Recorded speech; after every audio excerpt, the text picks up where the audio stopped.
Crypto news Hindi के सभी दर्शकों का हमारे यूट्यूब चैनल के ऊपर स्वागत है। आज का ये वीडियो बहुत इंपॉर्टेंट होने वाला है, इसलिए वीडियो के अंत तक ज़रूर बने रहिएगा क्योंकि आज हम डिस्कस करेंगे जो बिटकॉइन का प्राइस सर्ज हुआ है, नीचे गिरा है, उसके बारे में।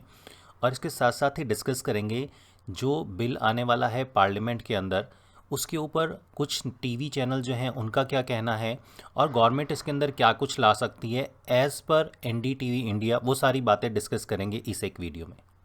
अभी आपकी कंप्यूटर स्क्रीन पे आप देख रहे हैं क्रिप्टो न्यूज़ हिंदी की वेबसाइट, जिसके ऊपर हमने कल एक आर्टिकल डाला था और इस आर्टिकल का शीर्षक था दिसंबर में बिटकॉइन $40,000 या $80,000 के पार। अगर आपने इस न्यूज़ को पूरी तरीके से पढ़ा होगा तो आप यहाँ पे पढ़ सकते हैं, जहाँ पे हमने एक चीज़ लिखी थी कि एक हफ्ते और एक दिन के चार्ट पे bitcoin head and shoulder pattern बना रहा है जो अभी अधूरा है। अगर बिटकॉइन इस पैटर्न को फॉलो करता है तो कीमत में बड़ी गिरावट आएगी और यह 45,000 से $40,000 तक भी जा सकती है। $56,000 की कीमत ने बिटकॉइन को एक अच्छा सपोर्ट दिया है। अगर कीमत यहाँ से नीचे आई तो फिर गिरावट की संभावना ज़्यादा है। $55,000 की कीमत के अगले 24 घंटे में अगर हम देखते हैं तो $52,000, $48,000, $45,000 और फिर $40,000 तक भी बिटकॉइन जा सकता है। ये रिपोर्ट हमने कल पब्लिश करी थी और आज आप मार्केट का हाल देख सकते हैं। ये एक प्योर एनालाइज है जो एनालाइज हम करते हैं चार्ट और पैटर्न्स देखने के बाद। ये सारे अपडेट आपको हमारे ट्विटर के ऊपर भी मिलते हैं, हमारे टेलीग्राम के ऊपर भी मिलते हैं। तो रेगुलर अगर इस तरीके के अपडेट आपको चाहिए तो हमारे साथ ज़रूर जुड़े रहिएगा ट्विटर के ऊपर, और बहुत सारी इन्फॉर्मेशन भी आपको वहाँ पे शेयर करते हैं। तो अब चलते हैं ट्विटर के ऊपर ही। और ट्विटर पे कल हमने ये एक मोहतरमा है एनडीटीवी इंडिया की, इनका एक एनालाइज था क्रिप्टो के बारे में। इनके पास एक कैबिनेट का नोट आया है। कैबिनेट नोट को इन्होंने एक्सप्लेन किया है कि बेसिकली वो कैबिनेट नोट क्या है, और उसी बिहाफ पे बहुत सारे न्यूज़ ऐसे पोर्टल्स हैं। क्वाइन टेलीग्राफ अपने आप में एक बहुत बड़ा नाम है। क्वाइन टेलीग्राफ ने भी ये इस न्यूज़ को कवर किया जहाँ पे ये कहते हैं कि इंडिया के अंदर जो क्रिप्टो है उसके ऊपर बैन नहीं होगा, लेकिन ये रेगुलेट होगा, ऐसे कैबिनेट डॉक्यूमेंट्स के अंदर लिखा गया है। जो एनडीटीवी इंडिया का कहना था कि कैबिनेट नोट उनके पास आया है, और ये कोई बहुत बड़ी चीज़ नहीं है। कैबिनेट नोट जो बिल होता है उसकी एक ड्राफ्टिंग होती है, और हो सकता है कि एनडीटीवी इंडिया के पास वो आया हो। तो इसके अंदर जो ये मोहतरमा यहाँ पे बता रही हैं, आप हमारे वैसे तो ट्विटर के ऊपर जाके इसको स्टडी कर सकते हैं, लेकिन शॉर्ट जो हमें समझ में आया वो बात ये है कि गवर्नमेंट ऑफ इंडिया क्रिप्टो को भारत में सबसे पहली चीज़ है वो कहती हैं कि क्रिप्टो को आप करेंसी मत कहिए। हालांकि ये बात हम पिछले 3 साल से 4 साल से कह रहे हैं कि क्रिप्टो को हम किसी भी तरीके से करेंसी नहीं कह सकते, और अगर हम क्रिप्टो को करेंसी ना कह के क्रिप्टो एसेट्स कहेंगे तो उसकी जो नेचर ऑफ वर्किंग है उसके ऊपर कोई खास फ़र्क पड़ने वाला नहीं है। तो ये बात कोई बहुत बड़ी नहीं है, जितना ग्लोरीफाई करके ये मोहतरमा यहाँ पे बता रही थी कि आप ऐसा नहीं कह सकते। तो ठीक है, आज के हम बिटकॉइन को या क्रिप्टो को करेंसी ना कह के क्रिप्टो एसेट्स कह लेंगे, उसमें शायद हमें कोई समस्या नहीं है। दूसरी चीज़ यहाँ पे ये है कि गवर्नमेंट का ये कहना है, जो इन्होंने हमें बताया है, उनका कहना ये है कि अब बाहर विदेश के अंदर अपनी क्रिप्टो जो है अगर आपने वहाँ पे रखी हुई है, किसी एक्सचेंज के ऊपर रखी हुई है, या विदेश में किसी तरीके से आपने क्रिप्टो रखी हुई है, तो आपको गवर्नमेंट को उस करेंसी के बारे में, उस क्रिप्टो के बारे में बताना पड़ेगा और उस क्रिप्टो को भारत में लेके आना पड़ेगा, भारतीय एक्सचेंजेस के ऊपर रखना पड़ेगा। अब यहाँ पे बात बड़ी सिंपल सी ये है, थोड़ा सा स्टडी हम ऑनलाइन कर रहे थे तो हमने वहाँ पे बहुत सारी चीज़ें देखी, और वहाँ पे ये पाया कि जो आज की डेट में गवर्नमेंट है, गवर्नमेंट के जितने भी, अभी गवर्नमेंट की बात जब हम करते हैं, हम सरकार की बात करते हैं, तो सरकार में तकरीबन 1,000 के आसपास जो हैं वो एमएलए एमपी जितने विधायक वगैरह हैं ये सब होंगे, और इन लोगों की बहुत बड़ी मात्रा के अंदर स्विस बैंक के अंदर आज की डेट में पूंजी पड़ी हुई है।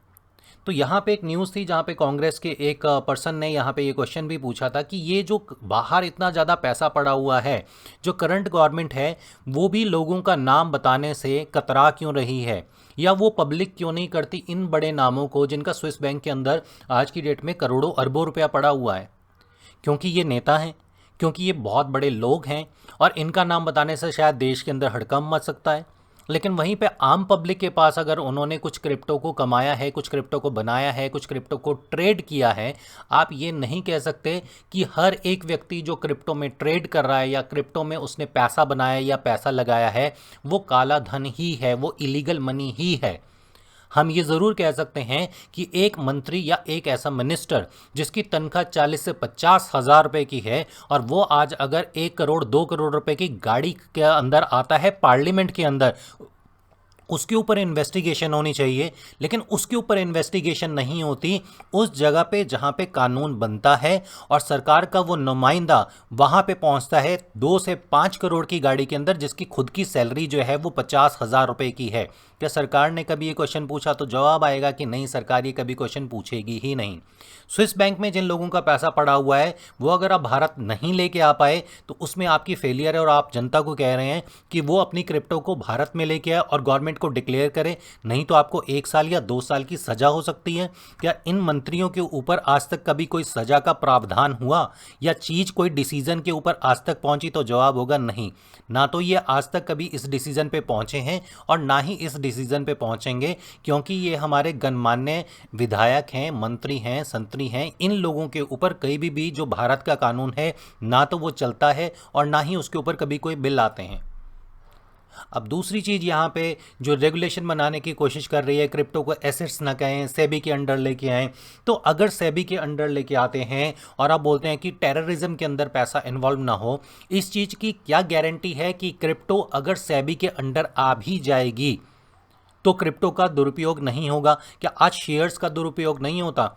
इंटरनल जो ट्रेडिंग चलती है, इंटरनल लोग जो आज की डेट में ट्रेड करते हैं शेयर की, क्या उसको सेबी आज तक रोक पाई है?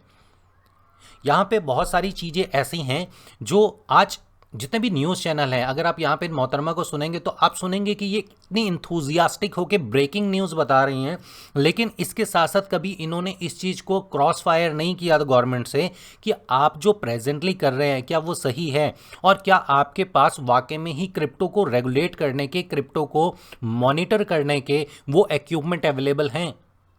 आज एक व्यक्ति अगर मेटामास्क के अंदर या ट्रस्ट वॉलेट के ऊपर अपना अकाउंट खोलता है और उसमें 100 करोड़ रुपए की क्रिप्टो डाल लेता है, 12 सीड वर्ड अपने पास सेव रखने के बाद उस वॉलेट को अगर डिलीट कर देता है, तो गवर्नमेंट के पास इस तरीके की टेक्नोलॉजी नहीं है कि आप ट्रैक कर पाएं कि किस व्यक्ति के पास यहां पे क्रिप्टो है।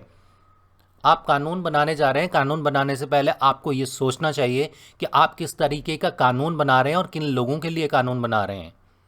जो लोग अपनी मेहनत से आज पैसा कमा रहे हैं, कोरोना टाइम में गरीब लोगों के लिए बहुत कुछ हुआ, अमीर लोगों के लिए बहुत सारे पैकेज निकल गए। जो मिडिल क्लास फैमिली है उसके लिए गवर्नमेंट ने क्या किया, ये एक बहुत बड़ा क्वेश्चन मार्क है। और यही वो मिडिल क्लास फैमिली है जिन्होंने आज क्रिप्टो में ट्रेड करने के बाद अपनी वेल्थ को मजबूत बनाया है, और गवर्नमेंट अब उसके ऊपर रेगुलेशन लेके आने वाली है। लेकिन उसके साथ साथ ही गवर्नमेंट को टैक्स चाहिए, विच इज़ वेरी गुड।